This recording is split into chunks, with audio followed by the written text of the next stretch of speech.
Okay. So let's just get rid of this. I think we understand that, right? I think we understand it.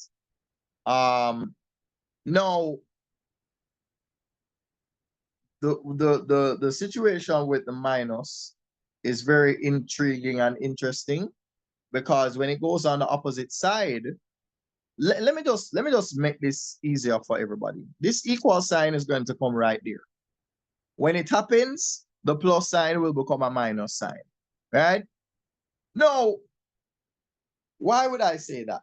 Because in reality, even though, you know, that's a lot easier to tell you, let's see what's actually going on. What's actually going on is this. We're going to minus 14,641 over 252 from here on the left side, as well as we're going to do so from the 0 as well, right? So in other words, we're going to have 14,641 over 252 minus itself equal 0 minus that. And in the next step of it all, you're going to end up with something looking a lot like this. Like this. And then what do we do after that? Well, again, just to simplify the situation, right? Let's get rid of all of that. You know what? No. Let's get rid of that. Let's get rid of that. We'll write this. We'll write this. As I said, the equal sign is supposed to come about here. And there we go. So that's it. Yeah. So that's the next step, right? That is the next step. And again, because we have a minus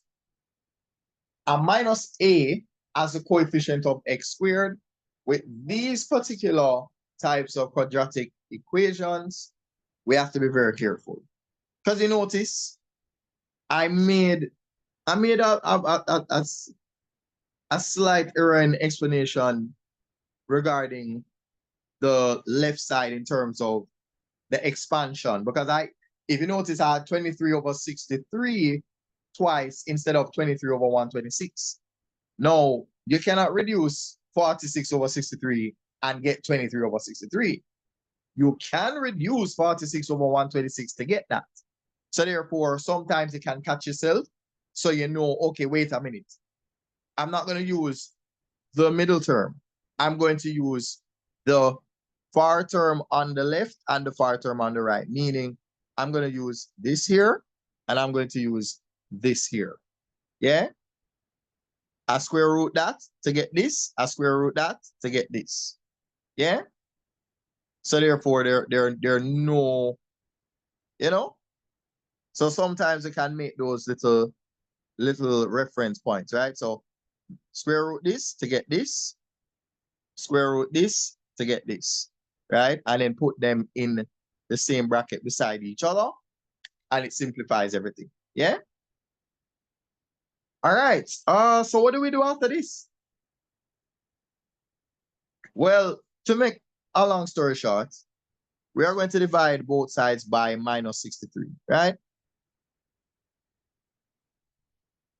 So we're going to divide this by minus 63, or we multiply both of them by minus 1 over 63. Yeah? Just to make sense of the nonsense, right? All right. Now, you know the difficult part now. I mean, if you don't have a calculator, obviously it's going to take you a while, right? But yeah, this is the next step. So when this happens, naturally, that will cancel, right? Just so we understand that, yeah. So therefore, we no longer have a 63 in front of that. Yeah? So now we just focus on what's going on the right side there, right? So the negative signs are going to cancel. So we're not even have to waste no time with that, right? The negative signs will cancel. So now we can just focus on what the result is going to be between multiplying 252 and 63, right? What is that going to give us?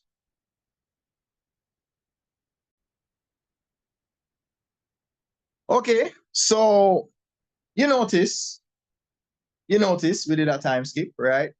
So yes, when you multiply 252 by 63, you end up with 15,876, right? And this is where things are a little interesting because both your numerator and denominator need to be perfect squares. And would you know it, these are perfect squares. Yeah. And I'll tell you what, let us predict this. Let us guarantee that every time you get a number like this, once you square root it, it's going to look like this. So therefore, the denominator here is going to be the same as this number out here. So you can almost blindfold yourself and know that when you square root this, you're going to get 126, right? No, we can guarantee this. This, we might not know what this is, but we definitely know what this is, right? So, yeah. So that's, yeah, this is fun. So, all right, let's do the square rooting part of it now.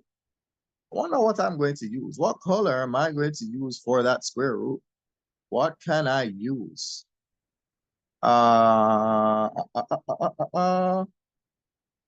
not? Why not? Why not? Right? So we square root both sides. Yeah? So what does it look like after that? Oh, one more thing you need to bear in mind, right? There's going to be a plus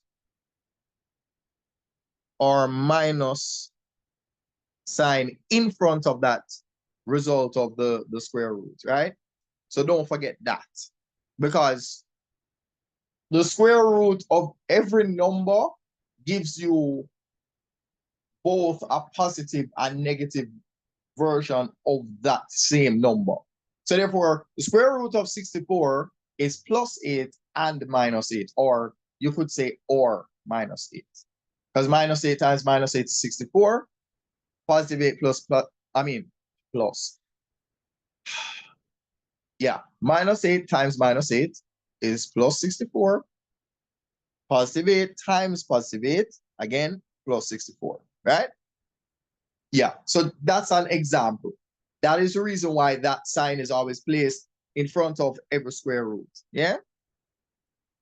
So, what will I have next?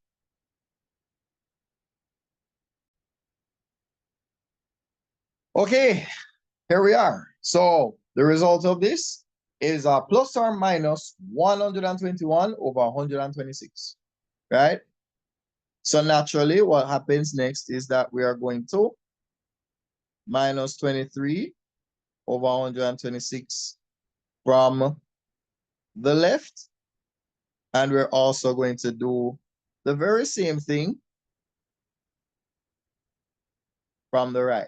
Yeah? So we're going to minus 23 over 126 on the left and on the right. So we'll write it in a fancier way, right?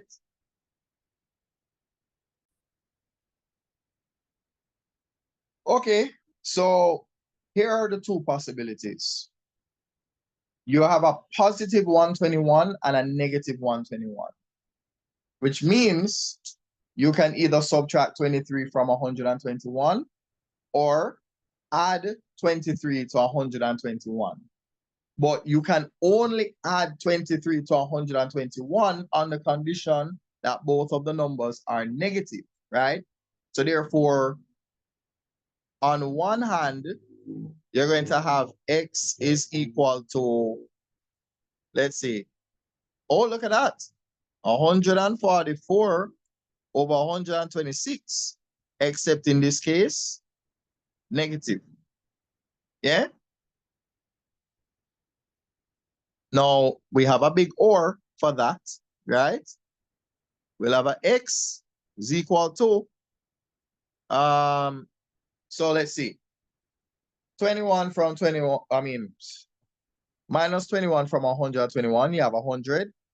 21 from the 23 is 2, so 100 minus 2 is going to be 98, right?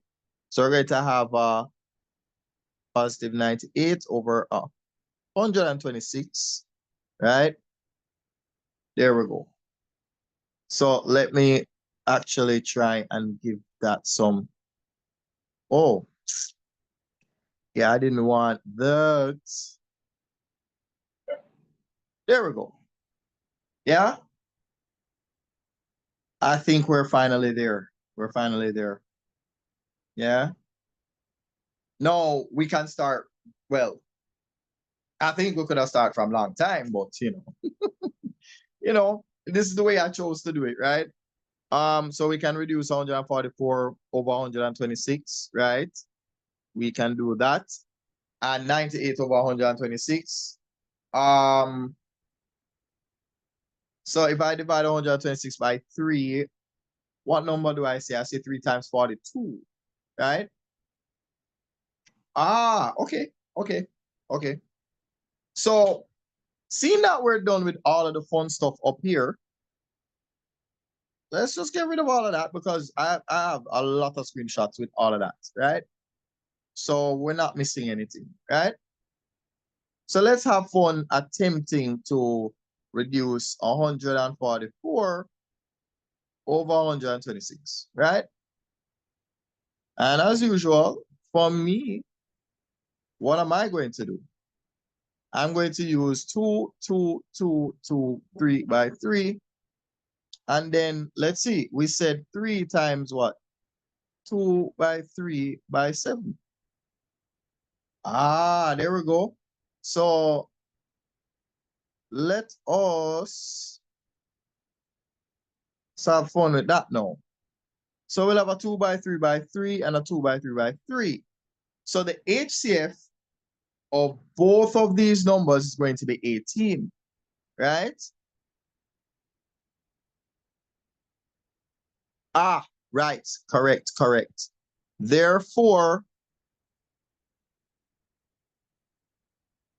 reducing it to its lowest terms, 2 by 2 by 2 will have 8. And of course, the denominator is 7. Mind you, it was a negative, right? So, yeah, it's a negative 8 over 7, right? So, let's bear that in mind, yeah? So therefore, we can use that information to call this over here minus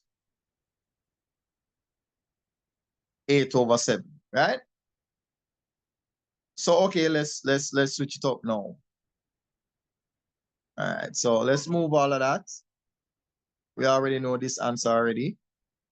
The 2 by 3 by 3 by 7 not changing, but we're gonna change this up here to the number 98. 49 plus 49 is that, don't it? So we have 49 plus 49, we have 2 by 7 by 7. Argument done the same, Yeah, man. Argument done the so what do we have? We have a 2 by 7 and a 2 by 7. Therefore, when we reduce that now, the numerator is in fact what? 7, and downstairs will be 9. Right? So therefore, this will be 7 over 9. Yeah. That was it. That was it. And funny, we can move from using this to giving us the actual factors in the first place. So for example, we can multiply both sides by 7 to get 7x equal minus 8. Then we'll add 8 to both sides. Now we'll have 7x plus 8, right? So if we were to write that, 7x plus 8, I will put that in brackets, right? And of course, all of that equals 0. And then multiply both sides by 9. We'll have 9x equals 7, right? 9x equals 7. But then, minus 7 from both sides, we have 9x minus 7. And therefore, this part will be 9x minus 7. Yeah? So all in all, by finding the roots, by completing the square, we can take ourselves back to the original factors. And then, of course, you know, yeah, right? So we have 63x squared, da da da da da. And then, of course, just so that we understand what's happening, we multiply both sides by -1 so that we get the desired effect, right? Yeah, I think, yeah, because, so really and truly, if all of this would be that times -1 and this times -1, yeah? Because 0 times -1 is still 0, right?